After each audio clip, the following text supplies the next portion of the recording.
mean, that's one of the options, but they sort of indicated a few different things in the Okay. plan, morning and afternoon, but Not in 2 seconds. Yeah, well, let me see if Brandon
Do we have any additions or modifications to the agenda? We have none this evening. Thank you, ma'am. And next up is recognitions, and we are going to recognize our superintendent. And with that, I'm going to turn it over to Vice Chair Steele. All right. Well, how lucky for me to be able to have caught the last 3.5 years of Dr. Parrish's tenure here as superintendent. How to summarize what I admire the most? I'm sorry, you're just going to have to bear with me and stick with, and I hope you remembered the waterproof mascara, because I'm going to need it too. Me too. With you. Of course, I have to begin with your unique brand of leadership. You've always taken on the challenge and vision of planning each school year, yet at the same time, you somehow included all your partners, making everyone a part of the important decisions, and you've appreciated their input. The exceptions, though, were always when the decisions were bound to bring down the wrath of those who were impacted, and then you took it all on yourself. So thank you. I've also admired your intelligent, measured, thoughtful approach to more problems than I dreamed existed in our school community.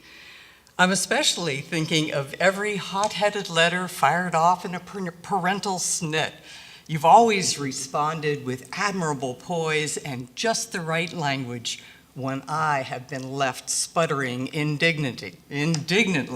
Thank you. I have applauded your measured, judicious, and individual approach to each student who expressed themselves in creative and sometimes alarming ways on restroom walls. Your sense of appropriate discipline has always balanced the child's needs with the safety of the school. Thank you. I will miss, personally, leaning on the fence with you at football games. Just one of the ways that you committed to being accessible to every parent, teacher, citizen, police officer, friend, and student. Thanks. I admire the way you always push toward your larger vision for Poquoson's students, despite the daily deluge of distracting details. You're taking that driving vision with you to as executive director of the Downtown Hampton Child Development Center, where you'll make a huge difference. How often I remember you saying as you were digging out of the latest kerfluffle that you had another plan for the day. You had another plan for the week. As a matter of fact, another plan for the year. Thank you. We appreciate especially the foundation of mutual respect and effective communication that you built over the years between the school board, the town council, the city manager, the police force. It took time and sensitivity to all the disparate politics and personal opinions to draw those elements together with a shared focus on what is best for Poquoson's school system and by extension for our town. Thank you. You've led us through the fallout of the 2008 recession, which was before my time, but it seemed consistent that you had this one to deal with as well. We've done 2 budgets so far. Wow. Thank you. I realize I could go on and on. So I'll never see another snowstorm or experience another flood event without appreciating those 2 a.m. drives you took around town and the ensuing tricky decisions you had to make. Thank you. I just have to end with kudos on your inspiring convocations to kick off each school year. They never fail to make me laugh, make me cry, and make me feel inspired. Thank you, Dr. Parrish. So we have.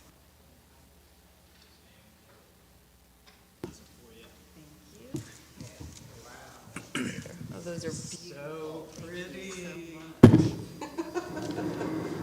will do my best. Too early. Thank you. I don't think you have much of Very- a choice, they have no roots. Thank you so much, Michelle. I appreciate the kind words. Thank You're you. welcome. And thank you, Dr. Parrish.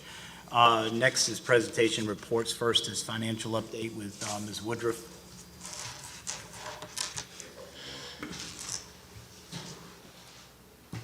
Good evening, Chairman Carter, members of the school board, and Dr. Parrish. For the finance report this evening, I would like to take this opportunity to review the annual listing of donations received by the schools over the past year. These donations are included in the agenda items at each school board meeting, but this will give you an opportunity to see the full list from the whole year.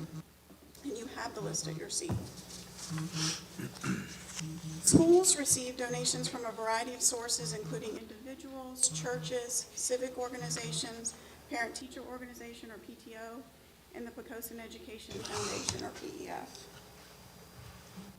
These donations have been provided for a variety of uses, such as classroom supplies and technology equipment, student needs for field trips, lunch accounts, and we also received some student backpacks filled with supplies. Programmatic support included donations for the band and chorus departments, as well as the Veterans Project at the high school. There was also some support for athletic teams. This year, the schools received $131,778 in donation. The chart shows the breakdown of all the donations combined. To give you some highlights, PEF provided over $95,000, or 72% of all the donations this year, which primarily purchased 211 Chromebooks and 33 iPads for use by students for virtual learning this spring. They also awarded grants to teachers throughout the year. The PTOs provided over $8,000, or 6%, which was for classroom supplies and the welcome dinner for new families.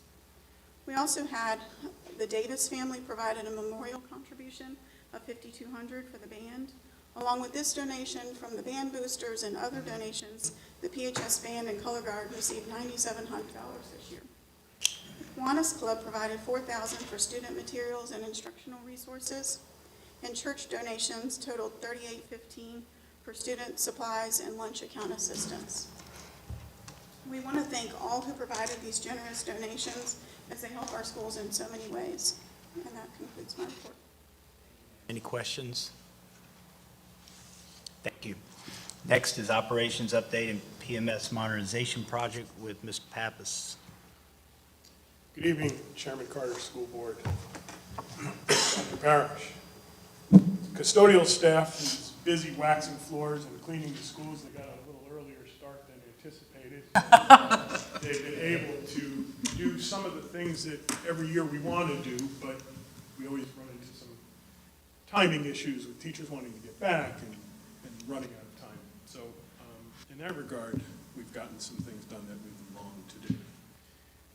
Bus drivers and bus aides have been busy since we've last spoken. They've been assisting food service staff in both the preparation and in the distribution of meals for children of student age. Buses were sent to 3 different locations within our town multiple times a week.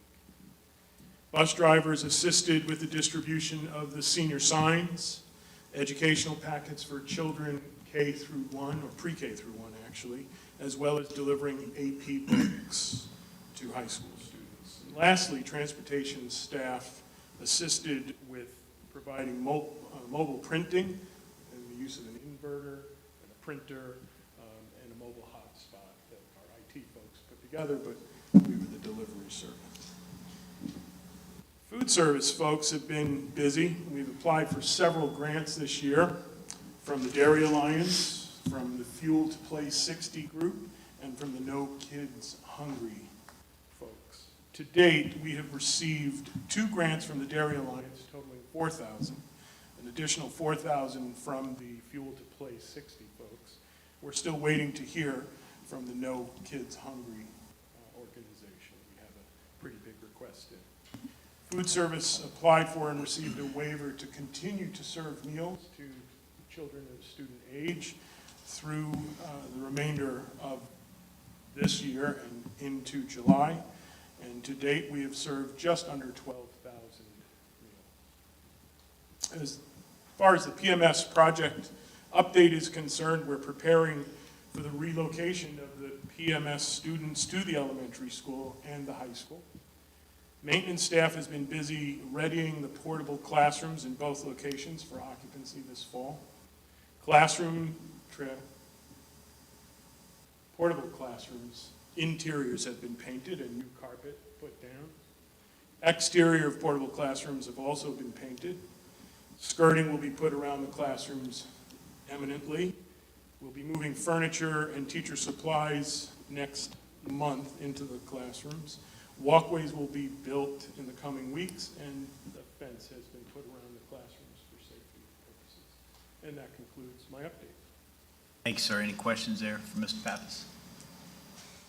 Great. Next up is instructional update with Dr. Parrish. Yes, I'm giving the instructional update this evening because Dr. Fox was unable to attend our meeting. So I'm actually going to latch on to the end of Mr. Pappas's presentation.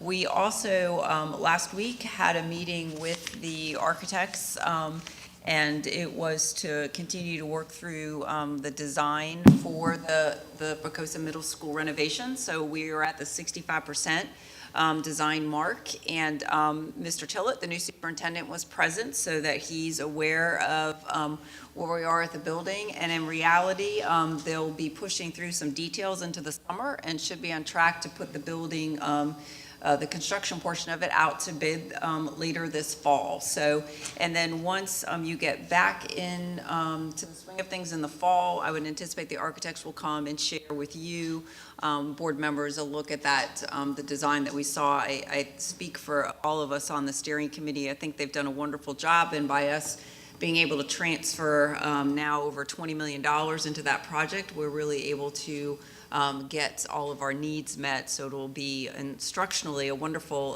facility for our students for many, many years to come. So, and do know that, board members, your representative, Mrs. Schiller, was at that meeting last week as well. So, and we really, through the design, know that what the community said and students and staff said they were most interested in happening as part of that renovation, we really met all of those needs that rose to the top when we did the survey with folks, and then also had that open community meeting early on in our process.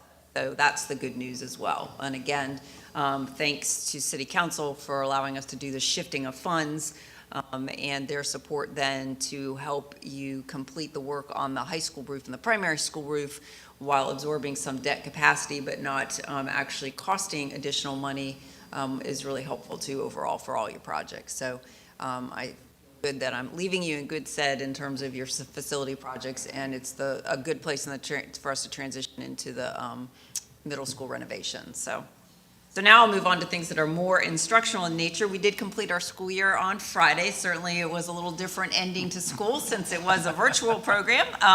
But as part of that, we did graduate all of our seniors on Thursday and Friday. So thanks to everyone who assisted with the graduation ceremony. We got a lot of really positive feedback. I will tell you, some people actually, meaning parents and other guests, suggested we do it like this every year. So I'm not sure that will be the case, but I do want you to know that we did get a lot of positive feedback and families appreciated, I think, the effort that went into it. And the students seemed happy. And I will tell you, they were just as nervous to walk across that stage Thursday and Friday as they were in a typical graduation ceremony. So it was wonderful to see them. We are beginning summer school for our K through 8 students who do need remediation. That will run from July 13th to the end, and it will end on July 28th. We are going to run that also as a virtual program for those students. And invitations will be sent to families to see if they're interested in having their students attend. No, because we are in phase 2 in terms of where we are with the reopening, that we are able to bring students who have IEPs and may need some extended school year service. We are able to bring them into the building, so we may be bringing some of them in for some one-on-one with their teachers. So we're working on that right now with families and with their teachers. High school students may take online courses through Virtual Virginia. Those actually start tomorrow, and they were made aware of those courses and plenty of time to sign up if they want to get additional credit over the summer or completely retake a course. We are offering as well credit recovery courses to high school students, and those actually will begin for us in early July. So we do have an active summer school program going even as we still remain in phase 2 of the reopening. Also, just a reminder that we know that we have students who will have some gaps in their learning as a result of the virtual and online program. So those gaps will be addressed with students when the students return for the reopening this fall. I just want to reassure our community that we will work diligently on that, and that will certainly occur not only while I'm here for the next couple weeks, but also as the planning moves forward here. Mr. Tillett will start work on July 1, as you all know, and he will lead the planning for the division reopening in September. He has received all of the information provided by VDOE, and this morning began attending the state conference calls related to the reopening of schools. I just want to reassure the board that the transition is going very well. And also, we'd hope to have some final news for you this evening, but we don't yet, and I think the pandemic has just slowed down the workings of everybody. But we applied for a total of $2.35 million in grant funding this spring to support instructional programs. The bulk of that are application to the Department of Defense and the Department of Defense educational activities, which you know we've already received millions of dollars in funding from them. So I'm optimistic that we'll hear some good news related to that grant funding in the coming weeks. But I just wanted you aware of the fact that we had done that, and likely had the pandemic not occurred, we might have gotten some feedback already, but we're still waiting. So that's the good news too about instruction. And that's my report this evening. Thank you, ma'am. Next is public comment, and we do have public comment from Mr. Ryan Holloway.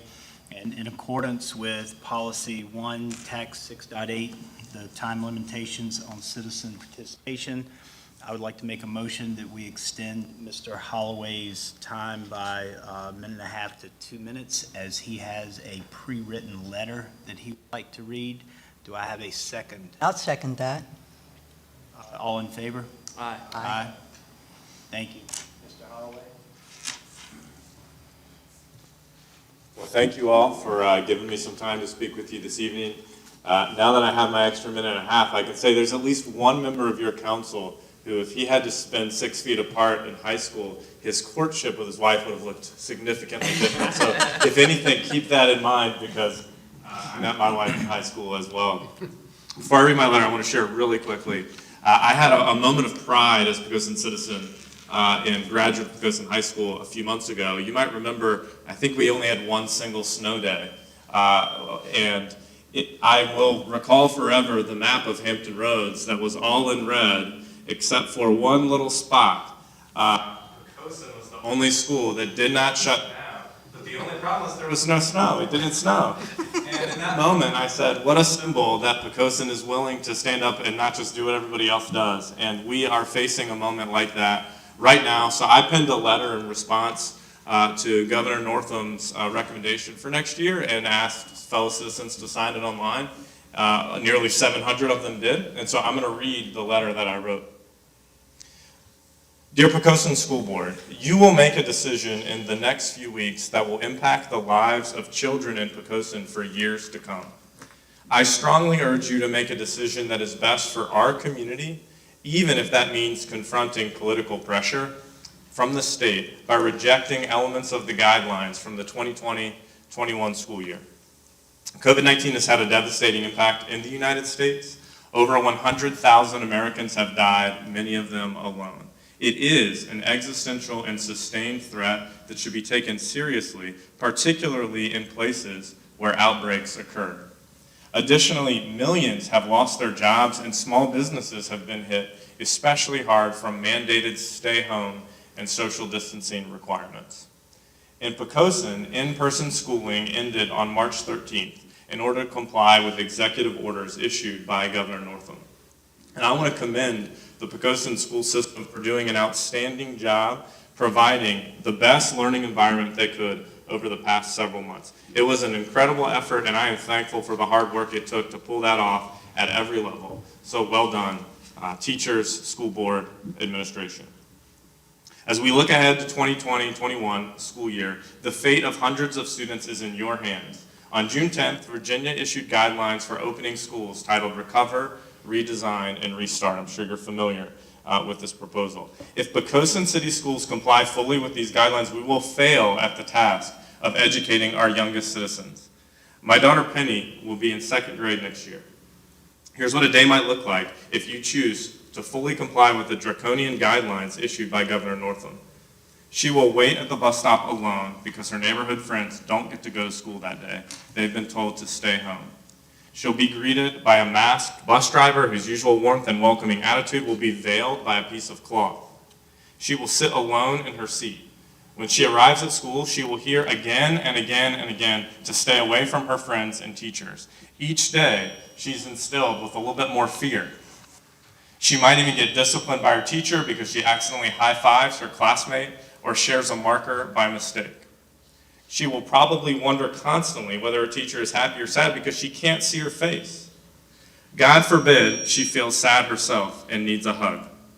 She won't have music, guidance, technology, or PE since every possible space is used for classrooms. She might get to have recess, just don't play tag, she remembers. At the end of the day, she'll walk carefully to the bus stop to make sure she's not close to another human. She'll sit back on the bus alone and return home excited for physical contact. But she's feeling anxious too because Tuesday is even worse. She doesn't get to see anyone on Tuesdays. She'll be made to stay home, look at a screen, and try and figure out fractions on her own. It's hard to imagine the consequences of this environment for an indefinite period of time. The guidelines issued require strict social distancing like I described be maintained at every phase with no end in sight. They create an almost insurmountable problem for busing, school building capacity, teacher capacity, working families, and more. Schooling in this environment will be ineffective at best and an utter failure at worst. And why are we being told to create such a harsh, non-learning environment? Consider the following facts according to the VDH and CDC. Children under 17 account for just 4.5% of cases in the United States, and most have experienced mild or no symptoms. 166 children died of the flu last year, more than died from coronavirus. In Virginia, there have been 0 COVID-19 deaths of children aged 0 to 17. There have been 9 cases of COVID-19 in Poquoson, or 0.075% of the population of our city. Additionally, and this is a direct quote from page 19 of Recover, Redesign, Restart, the role of children in the transmission of COVID-19 is unclear at this time. In fact, several studies have indicated that reopening schools in places like Denmark did not worsen the spread of the virus. The point is this: the measures set forth by Governor Northam would have an unquantifiably small impact on the spread of the virus in Poquoson. Can we even fathom the change in probabilities if my daughter Penny interacts with 50 other children instead of the usual 100 in a community with 9 cases ever of a disease that barely affects children who may not even spread the virus? Not to mention how we might compare the unbelievable measures proposed in response to the coronavirus, and yet in the course of a normal year we do nothing out of the ordinary as children walk around the halls contagious with the seasonal flu. What we can quantify is the long-term devastating impact the state recommendations would have on our children and on families in Poquoson. So here's what I'm proposing. We must have an effective virtual learning experience for safer at-home students and their families. Immunocompromised children deserve the best possible at-home learning experience. Families who have assessed the risks and are not comfortable sending their kids to school should have all the resources possible at their disposal to create a great at-home learning experience for as long as they need. However, families comfortable with sending their children to school in person should have a fairly normal daily classroom experience. Perhaps even a third hybrid option could be offered as well, where one class per grade might align more closely with the governor's guidelines as requested by parents. In conclusion, the purpose of this letter is not to make broad claims about the severity of the coronavirus or offer an alternative model for exactly what should take place next year. It's to urge you, maybe like you were urged when we had a non-snow day in November. It's to urge you to be bold by not fully complying with the Recover, Redesign, Restart guidelines, and to let you all, the school board, know that 690 some odd citizens of Poquoson have your back. Submitting a plan that does not fully comply with the harsh guidelines set forth by the state will likely carry significant political consequences. And I want you to know that we stand with you in support and urge you to act boldly on behalf of the youngest citizens in your community. Ryan Holloway, PHS class of 2003. Thank you. Thank you, sir. I appreciate your time. And next is the consent agenda. Ms. Sheila, would you like to walk us through that, please? Thank you, Dr. Carter. First, we will, the consent agenda includes the approval of financial reports, the approval of personnel action, the authorization to change appropriation and to accept and expend funds in accordance with the attached request, the approval of minutes of the May regular meeting, the authorization for the superintendent to sign a renewal contract with Aramark for food service management, the authorization for the superintendent to execute a lease agreement for the 2020 to 2021 with the Peninsula YMCA for the before and after school care program, and the authorization for Poquoson High School to apply for membership with the Virginia High School League for the school year 2020 to 2021. Thank you, ma'am. Do I have a motion to approve the consent agenda? Moved. Second? Ms. Reimers? Mr. Holcomb? Aye. Mr. Jordan? Aye. Mr. Freeman? Aye. Mr. Ingram? Aye. Vice Chair Sheeler? Aye. Chairman Carter? Aye. Motion passes 6-0. Thank you. Other matters for consideration. Up first is consideration of approval of the 2020-2021 ESSA grant application. Dr. Parrish? Yes, this comes to you yearly, and this is the grant application with ESSA standing for Every Student Succeeds Act. And so what we do each year is fill out an application so we are able to access the federal funds. The total amount of funding that we would receive through this is just over $103,000. Attached in your reading file is an executive summary for our application for the funding. So with that said, I recommend approval of the ESSA Consolidated Grant Application as presented to you this evening. Thank you. Do I have a motion to approve? And a second? Second. Questions, concerns, comments? Ms. Reimers? Mr. Holcomb. Aye. Mr. Jordan. Aye. Mr. Freeman. Aye. Mr. Ingram. Aye. Vice Chair Sheeler. Chairman Carter. Aye. Motion passes 6-0. Next item, consideration of approval of moving first reading to policy changes, 5 TAC 1.2, equal employment opportunity to second reading. Dr. Parrish? Yes, this is a policy change that we received from the school board attorney and is based on legislation that passed this spring going through the General Assembly. They just got this one taken care of for us after we'd already presented the other series of policy changes related to legislation that was passed this spring. With that said, I recommend that you approve the first reading of this change and move it to second reading. Thank you. Do I have a motion to approve? Second? Second. Questions there? Ms. Reimers? Mr. Holcomb. Aye. Mr. Jordan. Aye. Mr. Freeman. Mr. Ingram. Aye. Vice Chair Sheeler. Aye. Chairman Carter. Aye. Motion passes 6-0. Thank you. Next item, consideration of approval of second reading of General Assembly changes to policy manual. Dr. Parrish? Yes, so this you have received at the last meeting, a rather thick book of all the policy changes that came as a result of the work of the General Assembly and then were passed by the governor this spring. So you had those in first reading at your last meeting. So with that said, I'm recommending approval of the school board policy changes as presented to you this evening. Thank you. Do I have a motion to approve? So moved. And a second? Second. Questions, comments? Ms. Reimers? Mr. Holcomb. Mr. Jordan. Aye. Mr. Freeman. Mr. Ingram. Vice Chair Sheeler. Aye. Chairman Carter. Aye. Motion passes 6-0. Last item, consideration of approval of second reading of changes to policy manual. Dr. Parrish? Yes, so this brings forward to you to second reading those policies that we are recommending changes for to ensure that they're aligned with our current practices. Also some language that needed to be changed so it was more updated to language that we currently use.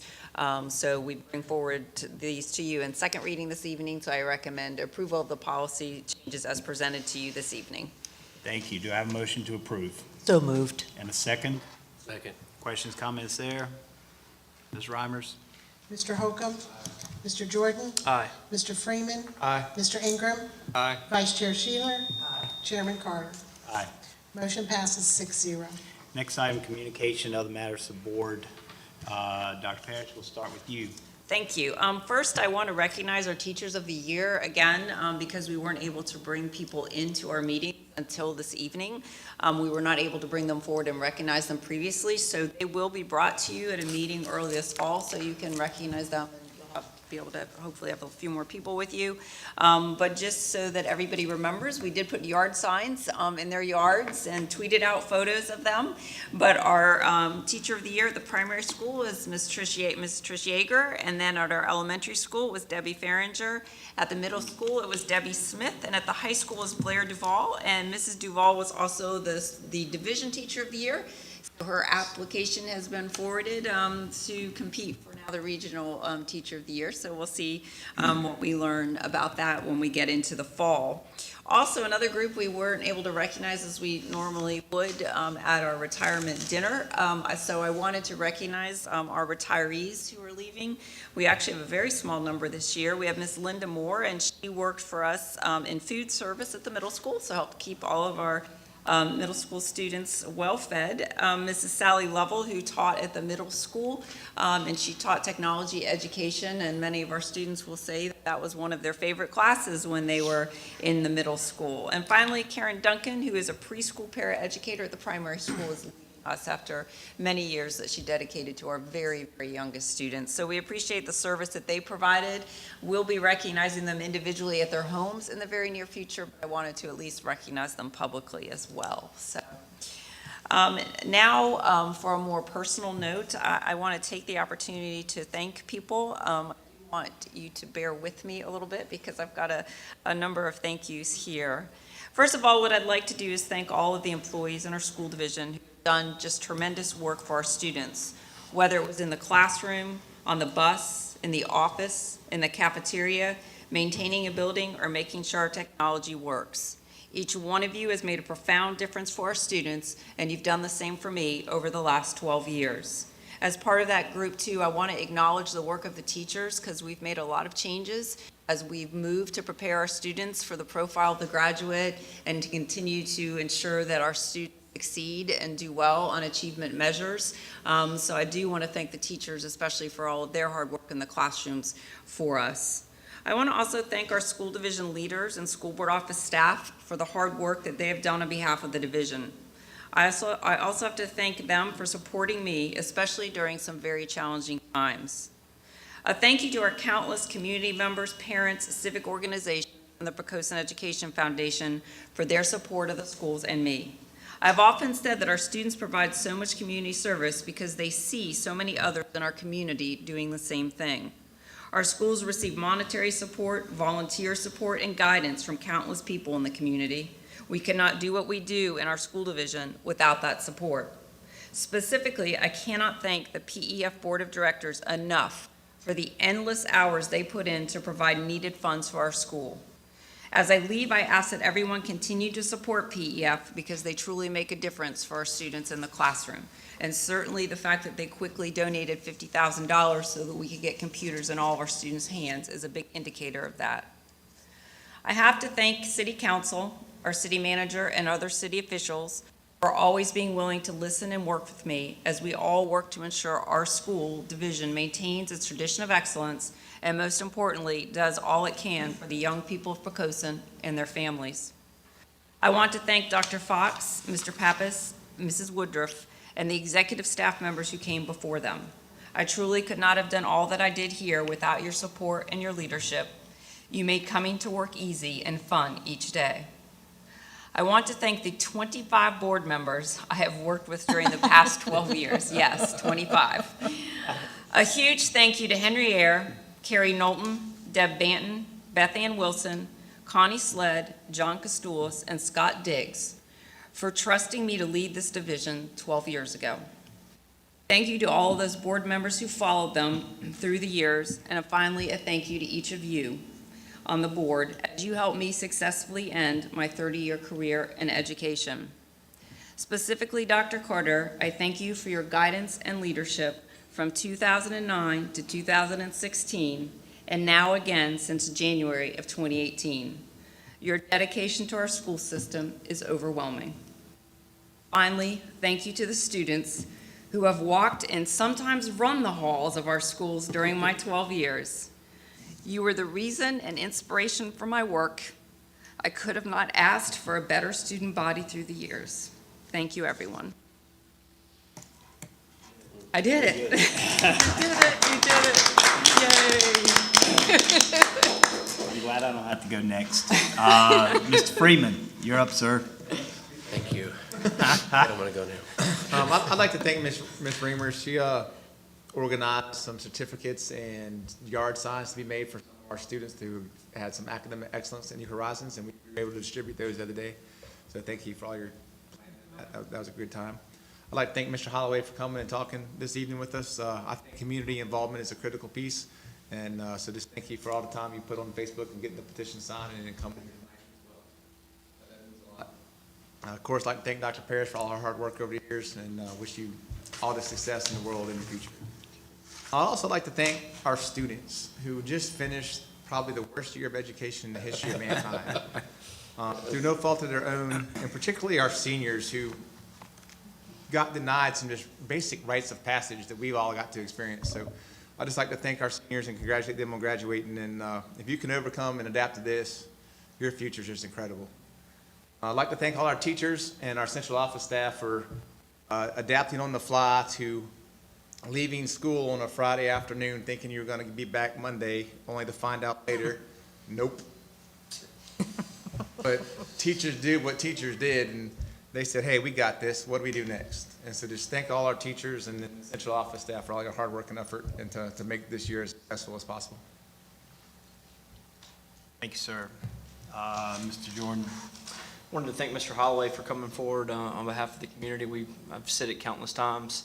The input by our community members is what kind of makes Poquoson such a special place.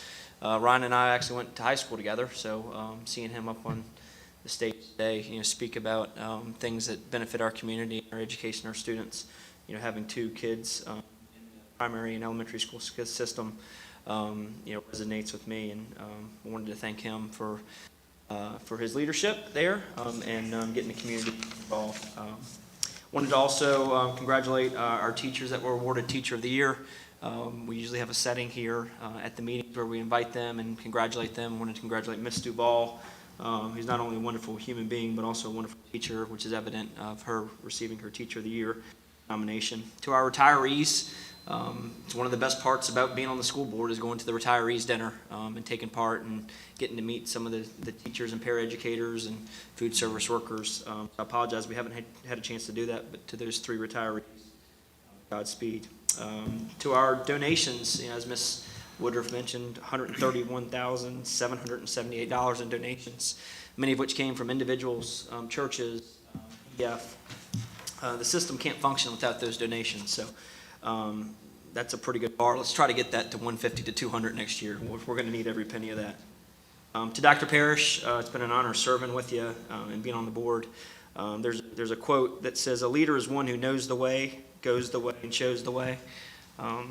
For 12 years, you've taken that torch and run with it. So you've been fair, you've been honest, you've been trustworthy, and very ethical in the way you go about your business. So I'll get through that. So thanks. Thank you, Mr. Ingram. Thank you. It sounds like a lot of the thank yous have already been handed out. Just thank you for the opportunity to be able to take the New Horizon signs to the awardees and hand out the certificates. So thank you for allowing me to participate in that. Just want to again, thank the teachers, the students, the faculty, all the staff for everything that, they've had to overcome and just this whole fluid situation. Just, thank you for stepping up and helping this school year, the rest of the school year to be as smooth as possible. I thank Mr. Holloway for coming and speaking tonight and, showing leadership and First Amendment, exercising that, the people involved, so thank you for that. Dr. Parrish, so we've been here 3 years, and it was between Poquoson and another city, and you are a primary reason why we chose Poquoson. Thank you. I really thank you for that.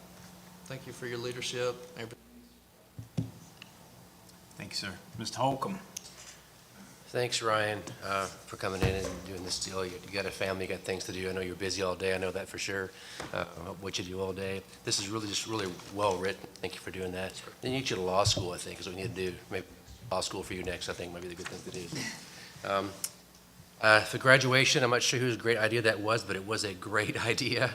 I should know that probably. I don't know whose idea it was, but what a fantastic way to get that done with the walking, the whole thing, saying the name. You have, memories there and the video and the gowns, with the contactless gown, I guess out in the parking lot, right? Great idea. So I'm glad that pulled off as well as it did. Dr. Parrish, Jennifer, I'm not going to do this tonight because I'm not going to cry on TV. So I'll write something to you, and we'll have a thing in June, I guess, over at Jeremy's house. We can talk about it then. But I just want to thank you for everything you've done. From all of us in our first few months, you showed tremendous restraint and patience when we all try to change the world in our first month here, because we think we can change the world in our first month. I didn't realize that wasn't probably the 23rd guy to do that, and you just, whatever.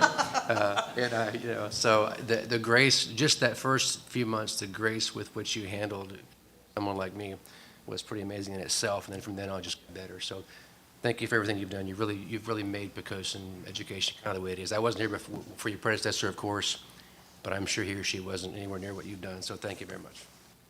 Thank you, Ms. Sheila. Thank you. I don't have much more to add to that, except that it has been an honor serving with you. Thank you so much for everything you've done for us. Thank you. I would like to ditto all the thank yous, congratulatory comments as well. And I have a little something that I want to read. It won't take too long.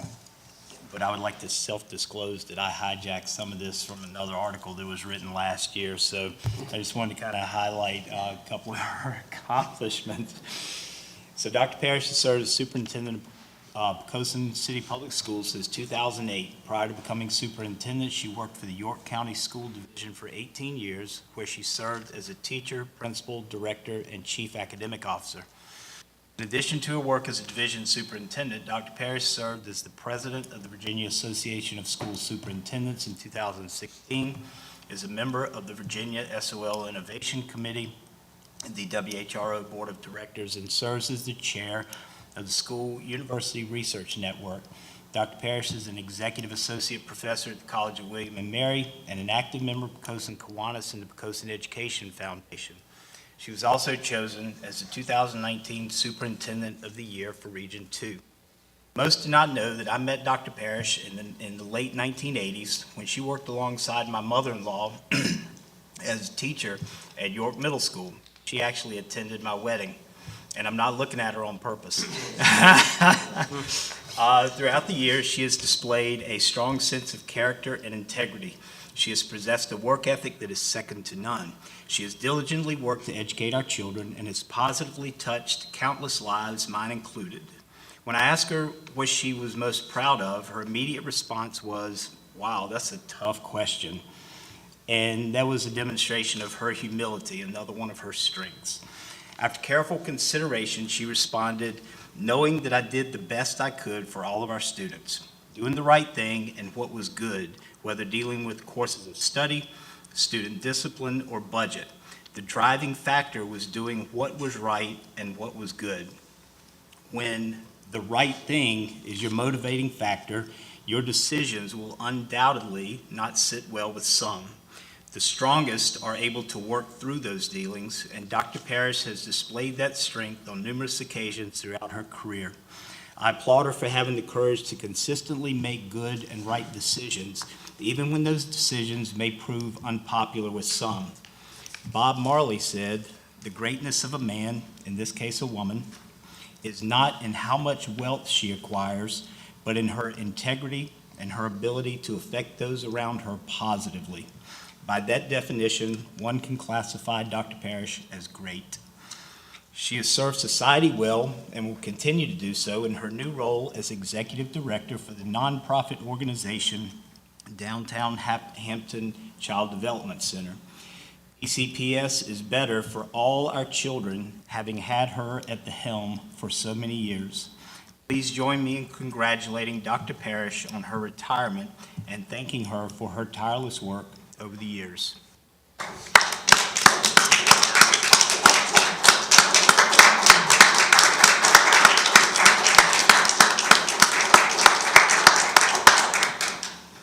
Well, thank you to all of you for your kind words. I know they're heartfelt and they really do mean a lot to me. So, and I will say the supervision is in great hands with all of you on the board, so I thank you for that.